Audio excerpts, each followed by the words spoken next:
In the long and storied history of rotorcraft aviation, no event casts a longer shadow than the tragedy of CH-47C Chinook helicopter 74-22292. This wasn't just a crash, it was the deadliest and most catastrophic incident in the history of the Chinook platform, and arguably in all of helicopter aviation. The events that transpired on September 11, 1982, in the skies above Mannheim, West Germany, shook the U.S. Army, devastated families across continents, and sent shockwaves through the aerospace industry. The repercussions of this one fateful flight still echo today. Built under Boeing's serial number B711, the CH-47C designated 74-22292 was officially accepted by the U.S. Army on October 29, 1976. With only 892 flight hours logged, it was still considered relatively young. Assigned to the 295th Assault Support Helicopter Company, aptly nicknamed the Cyclones, the aircraft operated from Coleman Army Airfield, nestled within Coleman Barracks near Mannheim. On the day of the crash, the city of Mannheim had organized a spectacular air show to celebrate its 375th anniversary.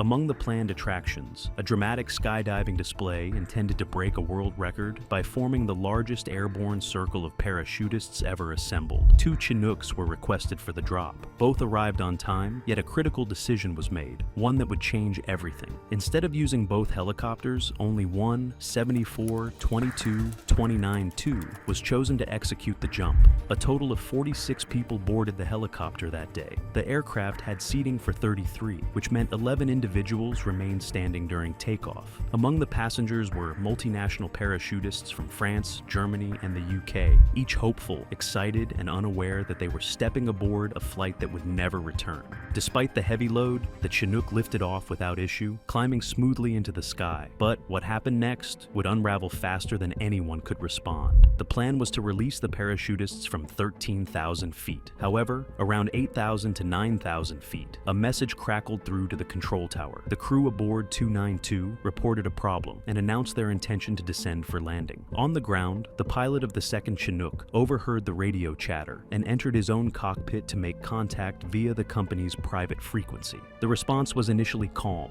a flickering caution light, a strange noise, nothing definitive. The aircraft began auto-rotation, a controlled emergency descent. For a few precious minutes, it looked like the crew might make it down safely. They almost did. At approximately 600 feet, with the ground rushing up, the crew made a critical judgment call. There were too many people in the area where they had initially planned to land. They pushed forward, hoping to cross the Autobahn and touch down on the far side. But as power was reapplied to slow the descent, the airframe catastrophically failed. Witnesses described a loud bang, followed by a chilling, whooshing noise. The aft rotor blades tore away from the helicopter in midair. Then, in a horrifying sequence, the entire aft rotor hub and a portion of the pylon separated from the aircraft entirely. What remained of 74-22292 began to disintegrate in the sky. The Chinook, now out of control, rolled onto its right side as it continued its rapid descent. A photograph, taken just half a second before impact, shows one of the parachutists being ejected, or making a desperate attempt to escape. He, like everyone else aboard, didn't survive. The helicopter hit the Autobahn between Mannheim and Heidelberg with terrifying force, slightly nose up, landing on its right side. The impact created a massive fireball and a towering mushroom cloud, visible for miles. The calculated G-force at impact was nearly 200. A person weighing 180 pounds would have experienced a crushing force of 36,000 pounds. Death was instantaneous. The aftermath was apocalyptic. When the flames were finally extinguished and the firefighting foam washed away, all that remained was a mound of scorched wreckage, 15 feet wide, 20 feet long, and barely 4 feet high. The once proud helicopter had been reduced to twisted metal. One of the most haunting discoveries came later, when the flight engineer assigned to 74-22292, but flying another mission that day, visited the site. Among the charred debris, he found his heavy-duty metal toolbox. On its base, a perfect imprint of an open-end wrench was stamped in by the sheer pressure of the crash. The cause? A tiny oversight with massive consequences. The investigation would reveal a disturbing cause: the forward transmission's input. Pinion capsule had failed. This resulted in the number 1 synchronized drive shaft, rotating eccentrically until it struck the forward pylon structure. The subsequent failure caused the rotor systems, normally synchronized with surgical precision, to desynchronize. The rotors collided mid-flight, triggering the disintegration of the aft pylon, transmission, and rotor system. The result was complete and instant loss of control. But why did the capsule fail? The culprit, it turned out, was walnut grit, long used as a cleaning agent during the overhaul of transmissions. Soft enough to avoid damaging metals, yet hard enough to scrub contaminants, walnut grit had always been considered safe. However, procedural changes at Corpus Christi Army Depot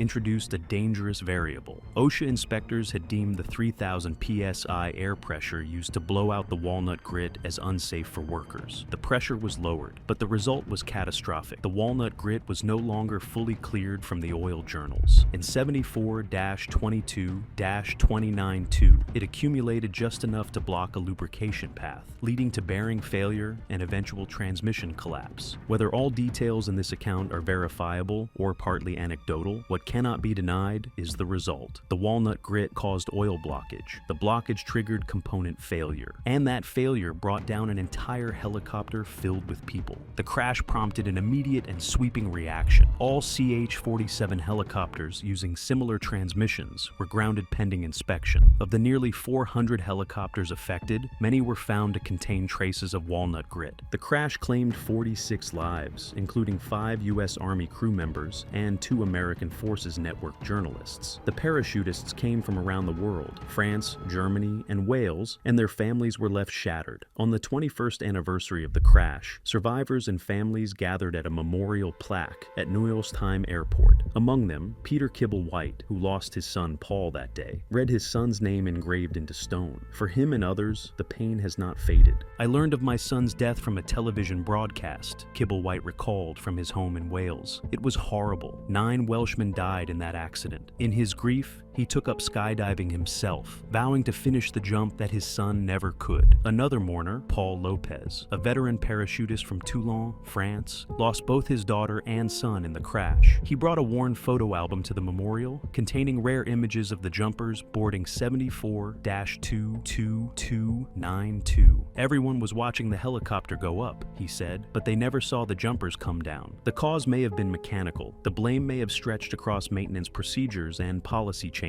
But what remains above all is the human loss, a chilling reminder of the consequences when safety slips, however unintentionally, through the cracks. The tragedy of CH-47, C. Chinook, 74-22,292, was more than just an accident. It was a wake-up call, a historical landmark in aviation safety, and a heart-wrenching moment in military history. It underscored the fragility of flight, the importance of precision, and the weight of every decision made in the hangars, factories, and cockpits of the world. This is not just a story of metal and mechanics. It's a story of people, of lives cut short, of families left behind, of a mission that was never completed, and of a legacy that, even 4 decades later, still demands to be remembered. What are your thoughts? Let us know in the comments down below, and don't forget to like and subscribe.